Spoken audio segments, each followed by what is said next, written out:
Je me demande si je me suis pas fait enfler, quoi. Est-ce que ce que tu dis, c'est que si tout le monde est armé, ça crée un équilibre, puisque, entre guillemets, tout le monde a peur de tout le monde, ou tout le monde a la possibilité de monter le jeu. Mais est-ce que ça ressemble pas à cette espèce d'équilibre nucléaire qu'on observe sur le plan planétaire, et qui finalement fait un peu flipper tout le monde? Alors c'est très différent, puisqu'on est à l'échelle de l'individu. La solution qui consiste à me désarmer moi, et pas désarmer Al Capone, je sais, elle me satisfait pas non plus. Tiens, une phrase d'Al Capone qui est marrante. Surtout que ça vient d'Al Capone, il dit: vaut mieux être poli et armé que poli.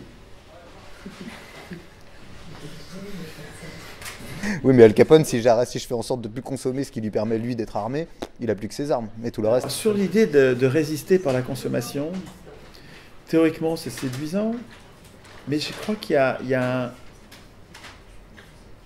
une erreur. C'est qu'on ne se rend pas compte, qui vient du fait qu'on ne se rend pas compte qu'est-ce que ça veut dire que d'être des millions. Les millions, c'est pas humain. C'est absolument énorme.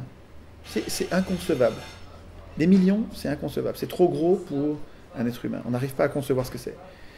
Et on est complètement atomisé sur le plan de la consommation. C'est-à-dire que je crois qu'il y a... Je crois qu'il n'y a pas d'exemple, où il y en a très peu de situations de boycott qui est réussie, quoi. Parce qu'on est atomisé. C'est-à-dire qu'il ne suffit pas que tu changes de comportement. Il faut qu'on soit des millions à le faire. Alors, tu vois, le mal qu'on a à être d'accord sur quoi que ce soit, je crois que c'est juste ça, c'est juste théorique. Parce que quand on aura réussi à résister à quoi? À Monsanto? À quoi? Au Roundup? Voilà, et on boycotte le Roundup. C'est pas vraiment... c'est plus en règle générale, c'est-à-dire que l'économie fonctionne, on est tous... En fait, il y a un monsieur qui s'appelle Buckminster Fuller, je sais pas si t'en as déjà entendu parler, qui explique que pour changer un système, ça sert à rien de s'y opposer. Pour changer un système, ce qu'il faut, c'est en fabriquer un qui rendra naturellement celui existant obsolète. C'est vachement bien, c'est les ateliers constituant ça, hein? Oui, absolument. Comment il s'appelle, lui? Richard Buckminster Fuller. C'est un nom à coucher dehors avec un billet de logement. Tu me l'écriras. Je l'écrirai, je pourrais même. Enfin, on a un petit peu de bibliographie là-dessus, on pourra te donner des infos. Et du coup, est-ce que justement l'idée n'est pas de chercher à ne plus regarder ce système-là, inventer le nôtre, et plutôt que d'essayer de s'y opposer, essayer de se battre, essayer de fabriquer l'existant et de ne pas s'opposer au passé, en fait. Je suis d'accord avec ça. Et c'est ça, la problématique des armes, c'est un petit peu ça qu'elle. Mais je comprends complètement, hein, c'est-à-dire qu'effectivement ça crée un équilibre et qu'il y a un déséquilibre. Mais l'arme est créée par celui qui souhaite dominer l'autre. Alors est-ce que nous, on va rentrer dans ces schémas-là? Est-ce qu'en rentrant dans ce schéma-là, on risque pas de reproduire la même chose, quoi? C'est un petit peu le principe des révolutions, quoi. On prend les armes et finalement, tu as pu observer par ton travail que on reproduit la même chose.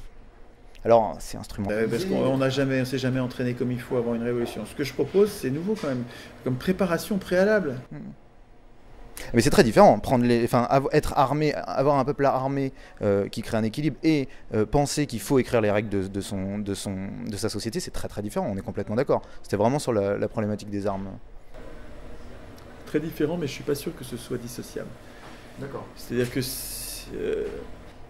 Parce que là, on cherche à inventer. Écrire la Constitution, on invente. J'ai en tête les images d'un troupeau de buffles qui passe à côté de 4 ou 5 lions.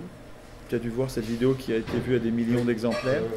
Et les lions voient ça, génial, à table. Et ils prennent le troupeau par derrière. Il y a un petit qui traîne. Et à 5, il court. Le troupeau se met à courir vite. Et puis le petit il court moins vite. Ils attrapent le petit et ils commencent à le bouffer. Et c'est long de bouffer un buffle. Un buffle, ça a une peau épaisse. Toi, ta peau, elle n'est pas épaisse, hein, la mienne non plus.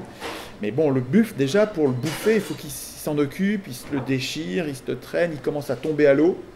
Quand il tombe à l'eau, le petit buffle, il y a un crocodile qui vient, qui prend le buffle et qui le tire. Putain, le buffle, il est mal, hein, le petit, il est entre le crocodile qui lui a pris la patte, qui le tire dans l'eau, et puis les lions qui viennent, qui l'arrachent, qui finissent par l'arracher.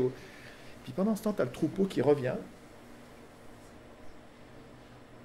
En fait, tu vois, c'est vraiment étonnant. Tu as un buffle, on dirait qu'il parlemente, qui leur dit « Venez, venez, allez !»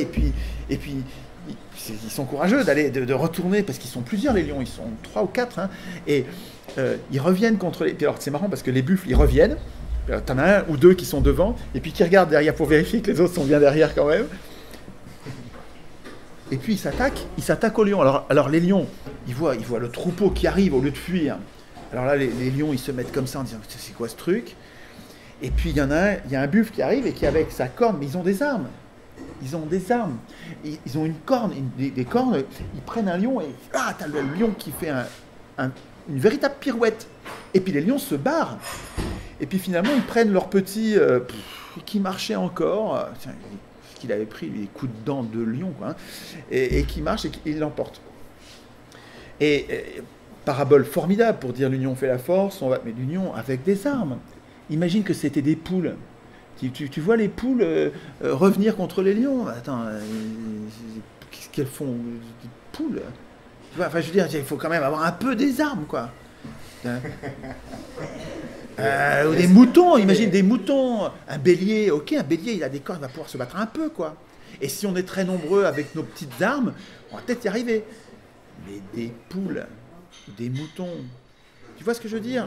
Sans armes, ça va pas. La question qui était juste posée, du coup, c'était, voilà, est-ce que les armes sont forcément celles qu'on imagine? Et est-ce qu'on les situe bien au bon endroit? Est-ce que les armes coercitives fondamentales sont vraiment celles qui sont importantes? Est-ce qu'il n'y a pas d'autres armes? Est-ce qu'il n'y a pas d'autres formes de pensée?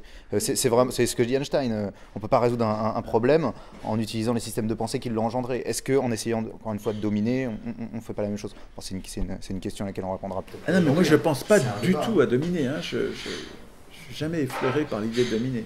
Je pense juste à me défendre. Et je ne vois pas comment je vais me défendre contre des gens armés en étant moi-même désarmé. Peut-être en leur faisant comprendre que, de toute façon, on est... En faisant comprendre, peut-être que je me trompe. Hein. Ça me paraît gentil. Voilà. C'est vachement gentil, quoi. En faisant comprendre à celui qui veut me dominer. Bah, l'expérience de tout ce que je lis sur le colonialisme, l'esclavage, les dominants, ils sont sans pitié, hein. Faire comprendre. C'est vrai qu'en étant poli, mais ça marchera mieux en étant armé. Bon, on aura compris ton point de vue. C'est le mood, c'est l'état d'esprit en ce moment. Mais je me trompe peut-être, hein, parce que je suis en train de devenir un facho d'extrême droite. Qui en plus maintenant il veut nous armer. Puis si toi tu te mets à le dire, c'est fini. Je vais aggraver mon cas. C'est ça. Sur ces thèmes-là, il y a d'autres choses qui étaient importantes pour toi à dire? Sur la structure politique, la structure économique, ces choses-là? On parlait de la vie des citoyens en démocratie. Donc il y a le fait de se déplacer pour aller voter les lois. Qu'est-ce qu'il y a d'autre? Il y a aussi le fait que si on est dans une semi-démocratie, comme à la Suisse, ce qui va changer dans notre vie, c'est qu'on va souvent voter pour des référendums d'initiative populaire.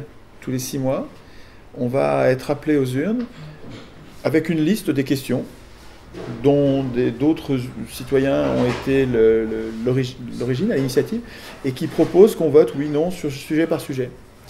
Et donc, si on est dans une semi-démocratie, on va souvent avoir à donner notre avis sur des sujets de société. Ça va changer. Pour nous, alors nous, ça a complètement changé. On n'est jamais interrogé sur les sujets de société. Et la seule fois où on nous interroge sur l'Union européenne, on nous viole 2 ans après, comme si on n'avait rien fait. On nous viole littéralement. Hein. C'est le mot qui va bien. Donc ce serait un changement. Et puis on aurait aussi la possibilité, quand on a vraiment l'impression d'avoir trouvé quelque chose d'important et qu'il faut poser la question et faire une pétition, mais suivie d'un référendum qui devient une loi, forcément, on aurait cette possibilité de déclencher une résistance légale, sans armes. Donc en démocratie, ça ne changerait pas forcément, ça bouleverserait pas forcément le quotidien. Ça changerait beaucoup de choses dans les lois scélérates qu'on nous impose depuis 30 ans. Ouais. On pourrait rétablir, par référendum d'initiative populaire, on pourrait rétablir l'indexation des salaires sur les prix. Ça offrirait une énorme bouffée d'oxygène sur le plan économique et sur l'organisation sociale. On pourrait augmenter le salaire minimum, on pourrait créer un salaire maximum, etc. On pourrait supprimer la bourse par référendum d'initiative populaire. On pourrait imposer la sortie de l'Union européenne par référendum d'initiative populaire. On pourrait nationaliser les industries d'armement et les banques par référendum d'initiative populaire. Et tout ce qui est essentiel. C'est-à-dire que même les plus ardents libéraux, comme Friedman par exemple, expliquaient que sur un exemple, expliquait que par exemple lui ne privatiserait jamais les autoroutes par exemple. Ça pourrait être ce genre de choses. On pourrait redevenir propriétaire de tout ça. On pourrait se déplacer peut-être beaucoup plus facilement. Tous les services publics pourraient être rendus au public. L'eau. On pourrait nationaliser, voire démanteler les sociétés d'eau, qui sont une catastrophe antisociale. Ok. Alors je veux changer un peu de sujet, ça concerne peut-être un peu plus toi, la société, enfin, les choses maintenant. Comment tu vois comment ça se passe au niveau de la liberté d'expression en France? Comment tu le ressens toi par rapport à ton travail et par rapport à comment tu le sens dans l'environnement en ce moment, ou comment tu sens que ça évolue? C'est très mauvais. C'est très mauvais. Enfin, je trouve que la liberté d'expression est très, très mauvaise. Elle est...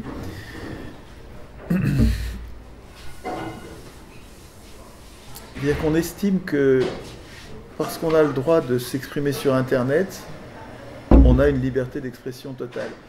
Alors, c'est pas faux. C'est vrai que sur Internet, on a une vraie liberté d'expression. Mais on a le droit de parler dans un brouhaha général où personne n'écoute. Petit nombre de personnes écoutent. C'est quand même pas la même chose que le droit de s'exprimer à la télévision à des heures de grande écoute où tout le monde écoute. Il n'y a pas de place pour les citoyens sur les médias dignes de ce nom. L'Internet, c'est super parce que c'est tout ce qu'on a, donc c'est bien que ça existe. Mais c'est quand même un pis-aller. Il faudrait, si on écrivait nous-mêmes notre Constitution, on prévoirait sûrement dans la Constitution des médias à double sens, pas à sens unique. C'est-à-dire pas seulement des médias qui nous amènent de l'information, qui nous abreuvent d'informations, mais des médias aussi qui reprennent l'information, qui permettent au peuple de parler au peuple, comme le répondeur de La Bastille J'y suis, par exemple. Vous connaissez La Bastille J'y suis, l'émission de Mermet, sur France Inter? Peut-être la meilleure émission de radio du pays. Sûrement, d'ailleurs, c'est la meilleure émission de radio du pays. Tous les jours, sur France Inter. Ouais, sur les grandes ondes, ouais. Parce qu'on va voir, Ici et Maintenant fait aussi beaucoup de débats qui sont assez intéressants dans ce domaine-là, et du coup plus fréquents. C'est vrai que Mermet, on se demande même comment il arrive à garder cette case-là par rapport au ton de France Inter. C'est vrai que Radio Ici et Maintenant est une bonne radio aussi. Mais bon, Mermet, il a une bonne audience, quoi, hein. Je crois qu'ils sont à 3, 4, peut-être même 500 000 auditeurs. Et cette émission commence par le répondeur. C'est-à-dire qu'il y a les gens qui écoutent gueulent dans le répondeur, ou sortent des vannes, ou donnent des informations. Et c'est vachement utile, c'est vachement agréable, c'est utile, ça sert. Et il faudrait institutionnaliser ça. Il faudrait qu'à une heure de grande écoute, plusieurs fois par jour, et tous les jours, il y ait un créneau. Alors il faut qu'on réfléchisse, combien de temps c'est nous qui nous donnons ce temps. C'est-à-dire que sur toutes les chaînes, là ce serait imposé. Peut-être pas. Moi je dirais qu'il faudrait que ce soit imposé, mais bon, les citoyens tirés au sort, parce qu'il va y en avoir trop, il va y avoir plein de messages, alors on tire au sort les messages, et il y aurait la voix du peuple, quoi. Les Français parlent au français, pendant, je crois, 10 minutes, un quart d'heure. Et c'est des messages sur La Bastille J'y suis, c'est des messages de 2 minutes, tu dis un paquet de trucs en 2 minutes. Hein. Voilà, donc on réduit à 2 minutes, et puis pendant 10 minutes, on en écoute 5. Et toutes les chaînes. Bon, tu peux éteindre si tu veux pas, quoi, hein, mais si tu veux te tenir au courant un peu de ce qui monte du répondeur de la démocratie, là, tu peux.